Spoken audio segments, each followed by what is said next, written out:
Hey, what's up, y'all? Now, before y'all say, hey T, that's the same shoe that you just made a video about. That's the OG Fearless Air Jordan 1s. And you know what I'm going to say to you? Oh, hell to the nah. To the nah. It's not the same shoe.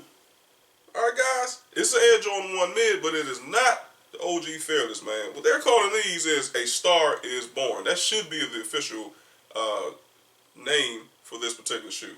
Alright? If anything actually changes, okay, as far as information, I'll let you guys know in a separate video. But yes, these should be called A Star Is Born. So there are a lot of differences in the shoe, but there's also a lot of similarities in the shoe as compared to the Fearless. Alright? Let's get into it.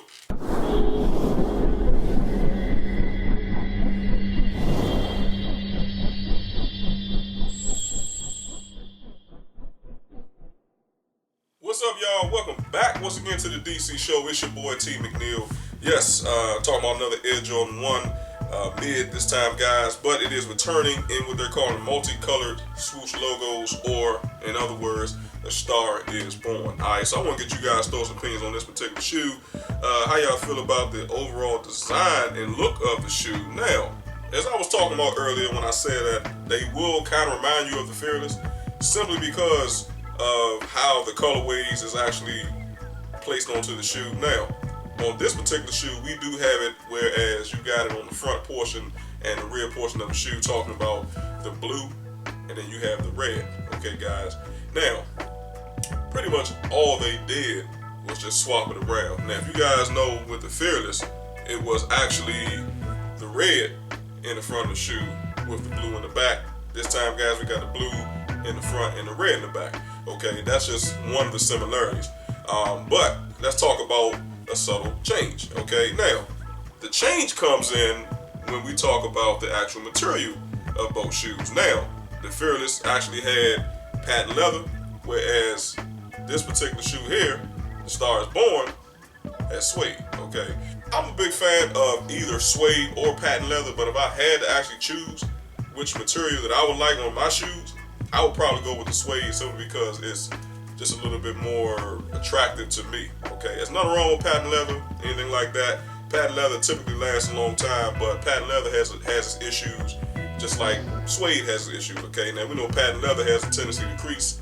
Okay, but when it comes to stains and things like that, it's not going to show as much on patent leather, whereas opposed to suede, when it comes to stains and things like that, or lint, dirt, anything of the sort, it's going to show, or tend to show a little bit more on that material than it would on patent leather. But I like suede because it's a lot more smooth, okay?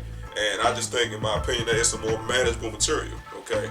But, like I said, both materials actually have its downfalls and its pluses and minuses. But, you know, at the end of the day, what it boils down to is to each his own, okay? Material that you prefer, okay? Now, like I said, I've always liked suede because it just looks more attractive to me than the patent leather. But you guys let me know what you think, all right?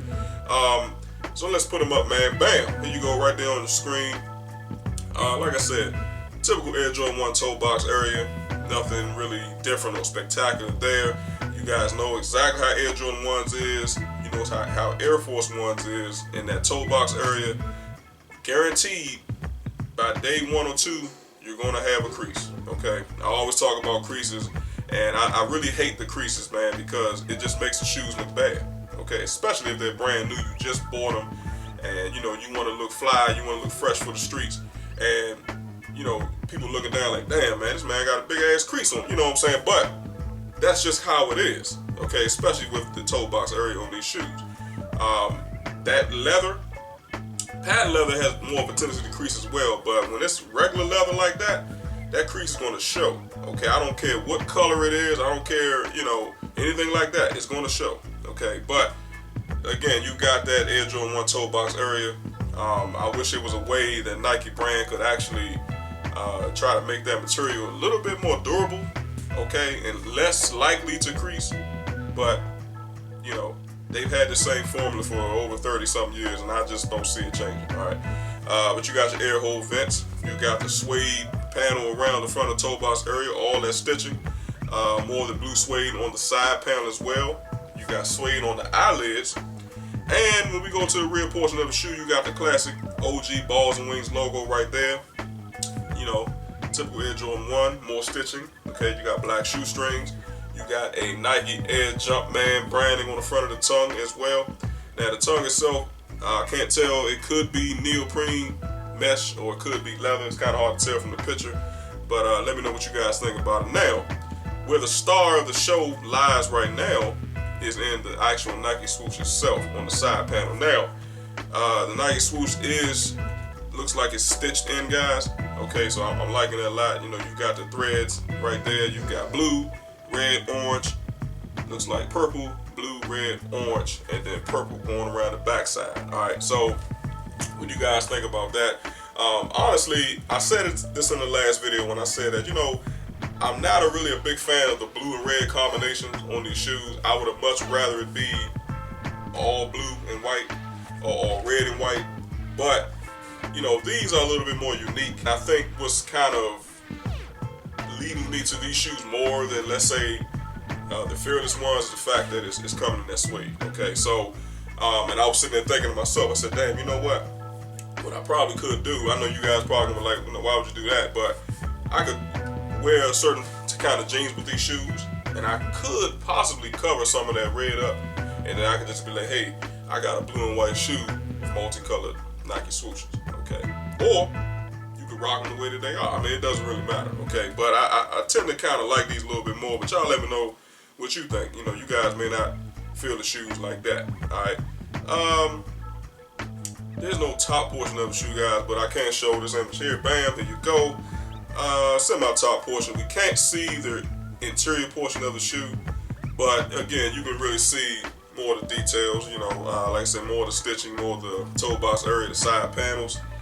You see a little bit more of the tongue as well, coming in the color white. Obviously, again, I can't tell if that's a leather tongue or if that's neoprene or if that's mesh.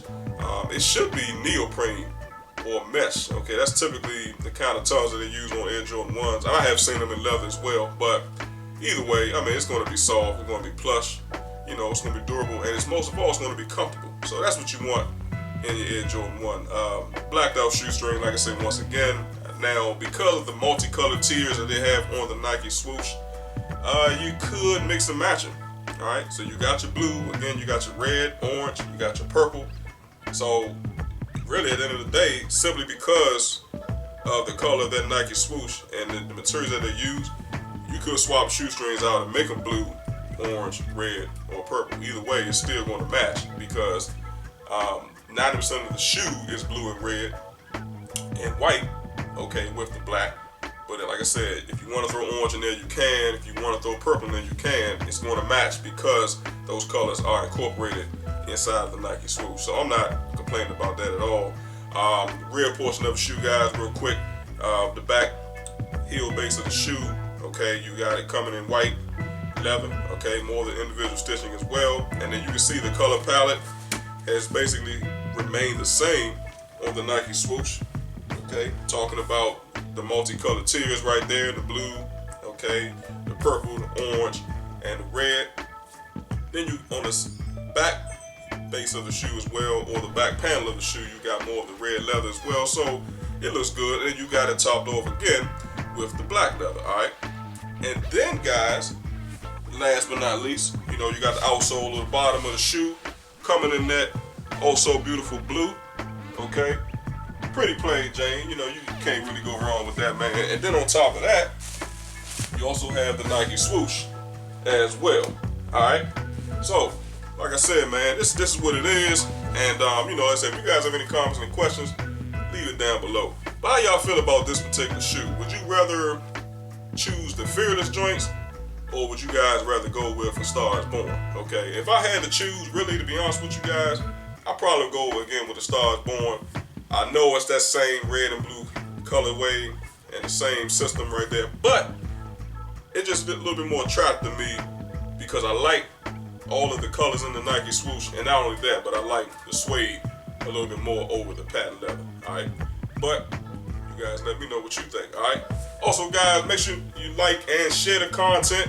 If you enjoy it, make sure you hit that subscribe button. It will definitely help out the channel. And do not forget, guys, also to Check out my StockX affiliate link down below if you guys looking for the latest and greatest in sneakers, handbags, footwear, apparel, watches, hoodies, accessories to add to your fall collection or your sneaker collection. That's the place to go. Alright. And before I forget, guys, the actual price point for the shoes is $110 US. Alright, guys. Now, as far as when they're going to be available, it just says make sure that you check Nike.com within the coming months. So this is probably going to be one of those releases, to be honest with you guys, that might be a little bit hard to find. Air Jordan 1s are typically, I'm not going to say hard to find, but when you start really getting into all of these different colorways, you know, sometimes it gets a little confusing, okay? People are not going to be able to find certain pairs of Air Jordan 1s that you might have seen months ago or even years ago, okay? Unless you have concrete information on them, that way you can really do a hard-pressed search. Sometimes it's going to be hard to find. But like I said, the colorway is not even revealed either, okay? So just make sure y'all stay tuned, man. Like I said, but they are supposed to be called A Star Is Born, and they're going to be coming out soon. So they're going for $110, typical price of an Air Jordan 1, so you can't beat that. All right, so let me know, so guys, y'all going to cop or pass. Would definitely appreciate that. All right, so I appreciate you guys watching, listening, and tuning in. Until the next time, y'all have a good one.